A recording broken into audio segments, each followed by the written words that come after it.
안녕하세요. HITV 강호석입니다. 이번 영상은 사기열전 두 번째 편인 관한열전에 관련된 것입니다. 관한열전은 관중과 안영 두 분에 관련된 기록입니다. 그 관한열전이라고 그 한편으로 서술되어 있지만 그 두 분은 동시대 때 사셨던 분은 아니기 때문에 서로들은 모르실 겁니다. 그 안영은 알 수는 있겠죠. 그 아주 오래전에 사셨던 선배분이기 때문에 두 분은 한 100여 년 정도의 시대적 차이를 두고 있습니다. 관중은 제 나라의 어떤 그 환공의 어떤 그 재상으로서 어떤 커다란 성과를 만드셨던 분인데, 그때는 어떤 제 나라가 그 주나라 이후에 춘추 전국 시대에 접어들었었을 때, 춘추 전국 시대의 초창기에 어떤 5대 제후가 있다라고 한다면 거기에 가장 첫 번째 제후로서 존재할 수 있도록 하는데 확고한 공을 세웠던 분이라고 볼 수 있습니다. 그리고 안영이라는 분은 구에 한 100여 년 전 후에 한 3대에 걸쳐서 재상의 자리를 갖고 있었던 분인데, 대단히 인자하고 현명하신 그런 재상으로서 기억되는 분이라고 볼 수 있습니다.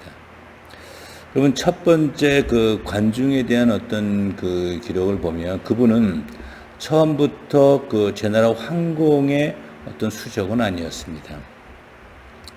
그 황공의 형이 그 왕위에 있었을 때 그 포악스럽게 처신을 하다 보니까 동생들이 어떤 그 생명을 유지하기 위해서 다른 나라로 피신한 경우가 있었습니다. 그런 후에 형이 그 어떤 반란에 의해서 죽임을 당하고, 그중 그 다음번 형제들이 왕위에 어떤 오를 수 있는 기회가 있었을 때 그 공자가 여러 것이 있지만 그 중에 두 명의 공자, 규와 소백이라고 하는 공자가 있었는데, 각각의 공자의 하나의 어떤 그 신하로서 존재했던 사람들입니다. 그분들이 뭐냐면, 규라고 하는 그 형의 어떤 수적으로는 관중이 있었고, 동생인 소백의 수적으로는 포숙이라는 분이 있었습니다. 이 두 분은 근데 관중과 포숙이라고 우리가 사자성어나 고대 어떤 기록들을 역사를 통해서, 세계사를 통해서 가끔은 들을 수 있었을 텐데, 그 관중과 포숙입니다. 근데 어렸을 때부터 친한 분이었는데, 그 관중은 어렸을 때부터 좀 가난하게 살았던 것 같습니다. 그러다 보니까 조금은 야릇지 않게 행동할 수도 있었지만, 그 부분을 포용력 있게 거두면서 친구 관계의 어떤 인연을 계속 유지할 수 있었던 것은 포숙이란 분의 어떤 그 넓은 포용력에 의해서 가능하지 않았을까라고 생각합니다. 그러면 이제 이 포숙이란 분은 소백의 어떤 신하로서 어떤 그 공자 규와 전쟁을 치렀었을 때 분명히 규를 물리치고 왕위에 오를 수 있는 힘을 갖게 했었던 첫 번째 그 신하였음에도 불구하고, 실질적으로 그 소백이 왕위를 쟁탈한 후에는 본인의 어떤 공과를 내세우기보다는 더 큰 나라로 성장시키기 위해서는 그 능력이 있는 사람을 초빙하여 역할을 맡기는 것이 낫겠다라는 진언을 합니다. 그러면서 자기보다는 관중이 그와 같은 능력에 더 적합한 사람이기 때문에, 비록 상대방의 신하로서 지금 소백과 전쟁을 하는 과정에서 물리적으로 어떤 위해를 가했던 경험도 있었음에도 불구하고 그들을 방면하고 나름대로 신하로서 받아들이기를 간청을 합니다. 이런 어떤 자기가 얻을 수 있는 어떤 명예, 어쩌면 그 권력, 그런 부분들을 누군가한테 양보하는 게 대단히 어려운 일입니다. 옛말에 권력은 아들과 자식 간에도 부모와 자식 간에도 나눌 수 있는 것이 아니다. 이렇게 뭐 얘기할 정도로 권력 욕구는 대부분의 인간들에게 대단히 큰 정신을 갖다가 혼미하게 만드는 그런 어떤 것인데도 불구하고 부자지간의 연도 없고 혈연도 아니면서 그냥 단지 친구라는 이유로 그에게 어떤 그 자기보다 나은 위치를 제한하고 맡게 한다라는 것은 정말 이분은 대단히 깨달은 분 아니면 불가능한 일이라고 생각을 합니다. 그래서 그 제안을 했고 또 관중 또한 자기를 위해했던 사람을 흔쾌히 방면하고 그리고 재상으로서 채용하는 그런 아량을 베푸니까 아까 얘기한 것처럼 춘추 시대 초기에 많은 나라가 존재했었을 때 첫 번째 어떤 힘을 유지할 수 있는 원동력이 되지 않았나 이런 생각을 합니다. 근데 그 관중과 포숙은 어렸을 때부터 친하게 지내면서 그 관중에 행했던 행동이 조금은 범상한 그냥 일반적인 사람의 행동을 했지만 그 부분을 폄하하지 않고 인정했음을 관중이 포숙의 아양을 나중에 깨닫는 것을 독백처럼 설명하는 게 있습니다. 근데 이러한 같은 것들이 가능하게 한 거는 어떤 관중의 이해가 아니고 포숙의 아령이 더 큰 어떤 그 가치가 있다라고 봅니다. 그래서 관중은 그와 같은 어떤 본인의 능력의 헤아림에 보답하고자 성실하게 재상의 역할을 했고 그 결과로 제나라 환공은 어떤 춘추시대 초기 5강 중에서 첫 번째 강으로 존재할 수 있게 하지 않았나. 그리고 포숙은 어떤 제1의 어떤 재상으로 존재하진 않았지만 그와 같은 넓은 어떤 그 헤아림과 현명함으로 인해 가지고 제나라 내내 어떤 후손들은 안정적인 어떤 그 신하로서 힘 있는 신하로서 살아갈 수 있는 힘이 있지 않나 싶은 생각이 듭니다.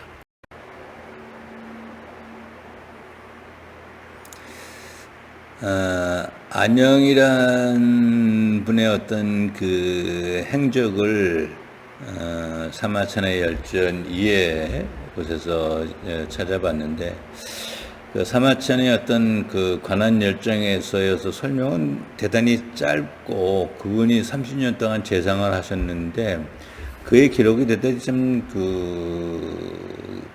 얕다라는 생각을 하게 됐습니다. 그러면서도 나름대로 열전의 어떤 그 기록하고 언급할 정도면 도대체 이분이 어떤 모습이시길래 사마천이 그 두 번째 편에까지 언급을 하셨을까 하고 봤습니다.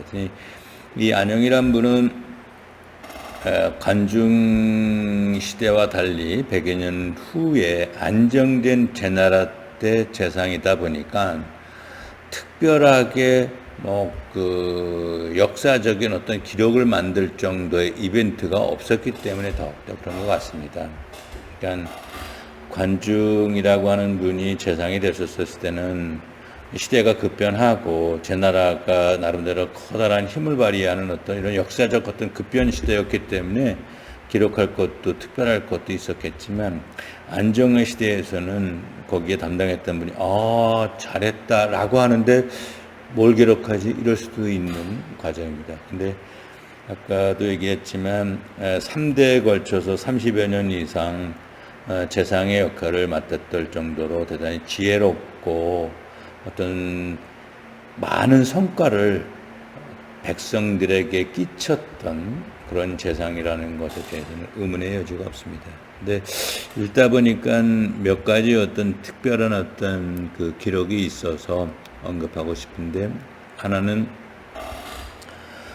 우리가 뭐 양두구육 그러는데 그 양두구육이라는 것 이전에 비슷한 사자성어가 있었다라고 합니다. 뭐냐면 우두마육, 소 머리를 내걸고 팔기는 말고기를 팔았다 이런 이것을 웬 생뚱맞게 이런 얘기를 하겠는데 근데 이것이 갖고 있는 그 연유는 왕실 비빈이라고 하는 그 사람들에 의해서 나름대로 풍속과 다른 행동을 했던 일탈이 있었던 것 같습니다. 여장이 아니고 남장을 하면서 생활하는 모습. 근데 그것을 또 신기하게 생각했던 백성들도 있고 따라하고 싶었었나 봅니다. 그러니까 갑자기 그 시대엔 그 여자가 남장을 해서 하는 모습이 그 사회였던 현상이 나오다 보니까 왕으로서 저렇게 민분양속을 해치는 경우를 묵과할 수는 없겠다 싶어서 금지를 시킵니다. 근데 그 금지를 시켰다고 해서 그것이 깔끔하게 정리가 된 게 아니기 때문에 왜 안 되냐라고 이제 신하들에게 다그쳤더니 신하들 중에서 이 안영이 이 풍속은 궁에서부터 시작이 됐는데 궁에서는 전혀 이것이 금지되어 있지 않고 백성들에게만 하지 못하게 하니 제대로 시행이 되지 않는 것 같습니다. 라고 했더니 그 왕이 깨우친 뒤에 있어. 아, 그래? 그러면 궁에서도 비빈들도 그와 같던 행위를 근절시켜야겠다. 라고 하고 포고령을 냈더니 그 외에는 백성까지도 따라하지 않고 금지가 원만하게 이루어졌다라고 합니다. 여기서 이제 우리가 생각할 수 있는 건 뭐냐면 누군가에게 무엇인가 하지 마라고 규정을 내릴 때는 남에게만 해당되는 것이 아니고 그것이 자기가 속해 있는 가설들까지도 적용된다라는 것을 역으로 다시 한번 지적하는 것 같습니다. 인간들은 보통 남이 뭘 잘못했다, 저건 참 그릇되다라고 얘기하지만 정작 본인은 그 그릇된 모습에 대해서 깨끗할까, 떳떳할까 이런 생각을 해야만 되는데 자기에 대한 생각은 전혀 하지 않습니다. 그러다 보니까 우리 옛말에 똥 묻은 놈이 겨 묻은 놈 뭐라고 한다라는 얘기한 것처럼 자기가 갖고 있는 부족함이나 폐해가 너무 큰데도 불구하고 남의 작은 그 허물을 가져가 되뇌인다라고 하는 것을 경계하기 위한 것인데 바로 이와 같은 것도 그것을 지적하는 바가 아니었나 생각합니다. 근데 그것도 왕의 어떤 그 수족들에게 해당되는 그러니까 이와 같은 말을 언급할 정도가 됐다 한다면 이 안영임이란 분이 재상으로서 많은 어떤 신뢰와 명성을 어떤 그 갖고 있었지 않았나라는 걸 반증하고 있습니다. 근데 또 하나는 그분이 이제 사신으로 초나라를 가게 됐는데 초나라의 그 양왕이라는 사람이 그를 참 외모를 가지고 없이 여기기도 하고 창피를 주려고 애를 썼다고 합니다. 그러니까 키가 아주 작은 양반이다 보니까 단척이다 보니까 이 양반이 들어가는 출입을 왕이 출입하고 뭐 신하가 출입하는 문이 아니라 조그마한 문을 출입하게 만들기도 하고 창피를 주려고 했는데 이 양반이 그것을 보고 대뜸 큰 소리로 얘기했다고 합니다. 개의 나라의 어떤 그 사실로 간 사람은 개구멍으로 들어가지만 사람의 나라에 간 그 사신은 사람의 문으로 가야 된다. 했더니 뭐 나름대로 어떤 그 지적사항에 변명할 여지도 없고 그러니까 열을 뒀다고 합니다. 그리고 나서 그게 나름대로 어떤 좀 남아 있었겠죠. 이게 좀 제 나라에서 도망쳐온 그 도둑놈을 그 사신 앞에 대령하게 해놓고 이 제 나라에 온 도둑에 대해서 지적하면 혹시 제 나라에 도둑들이 시전에 깔려 있는 거 아니냐 뭐 이런 식의 어떤 비아냥을 뭐 했나 보죠. 그랬더니 그 양반이 나름대로 우리가 알고 있는 고사성어를 얘기를 했던 것이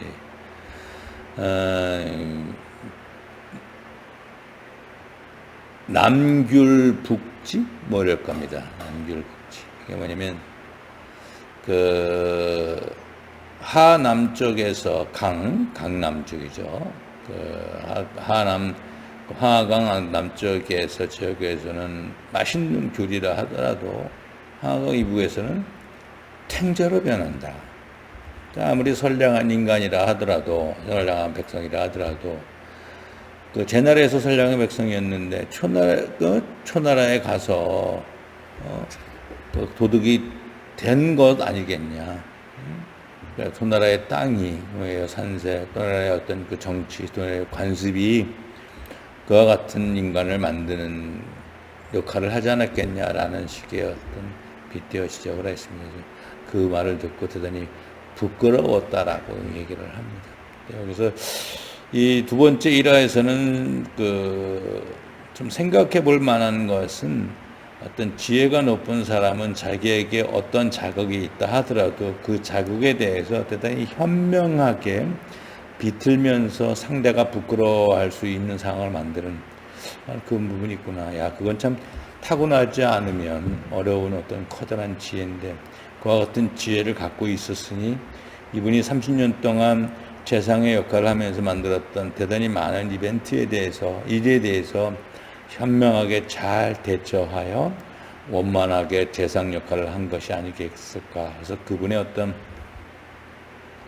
역량에 대한 어떤 칭송의 일화가 아니었을까라는 생각을 해봅니다. 아무튼 두 번째 변인 관안 열전을 넘으면서 첫 번째 사례에서는 조그만한 욕심에 어떤 커다란 대의가 손상되는 일이 없도록 소탐대시라고 할 수 있겠죠.